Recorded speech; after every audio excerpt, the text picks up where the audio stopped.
राम राम इंसानों, तो आज है मेरे चैलेंज का 48वां दिन। सुबह उठकर प्रभु के दर्शन किए और उनका आशीर्वाद लेके पहुंच जाता हूं मैं रनिंग करने। रनिंग से पहले वार्म अप और स्ट्रेचिंग की, एक दो एक्सरसाइज की और रनिंग के 4 चक्कर लगा दिए। उसके बाद लेग्स की स्ट्रेचिंग की। लेग्स की स्ट्रेचिंग के साथ साथ सपाटों के सेट लिए। सपाटों के 3 सेट लेने के बाद दंड लगाई और दंड के साथ साथ ही एब्स का वर्कआउट भी स्टार्ट कर दिया। एब्स के वर्कआउट लेने के बाद एब्स के वर्कआउट के 2 सेट लिए। फिर उसके बाद योग स्टार्ट किया। योग का पहला सेट लिया चक्रासन का। उसके बाद सबसे लास्ट सेट लिया हनुमान दंड का। हनुमान दंड लगाने के बाद पहुंच जाता हूं मैं घर पे नहा धो के एक लोटा सूर्यदेव को जल चढ़ाया और लेके राम का नाम पक्षियों को दाना डाल दिया। उसके बाद पहुंच जाता हूँ रेडियो के ऑफिस। ऑफिस के काम खत्म करने के बाद बायोमेट्रिक पंच किया और निकल जाता हूँ घर के लिए। घर पे पहुंचने के बाद शाम को आ जाता हूँ जिम में। आज था मेरा बाइसेप का वर्कआउट, तो सबसे पहला बारबल कर्ल का सेट लिया।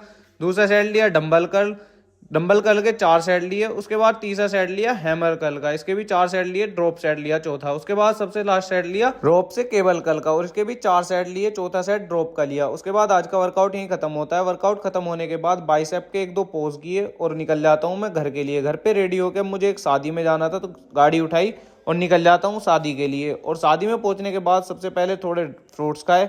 फ्रूट्स खाने के बाद भाई थोड़ा डाइट को ध्यान में रखते हुए खाना पड़ता है, शादी में जाना बहुत जरूरी था, तो दूसरी डाइट ली भाई, पनीर खा लिया थोड़ा सा। और उसके बाद भाई थोड़ा वेट करते हैं हम दूल्हे के आने का कि जयमाला ही हो जाए, लेकिन वो काफ़ी देर वेट करने के बाद भी नहीं आता है। तो मैं तो भाई बिना किसी देरी के निकल जाता हूँ घर के लिए और पहुंच जाता हूँ घर पे। गुड नाइट, जय श्री राम।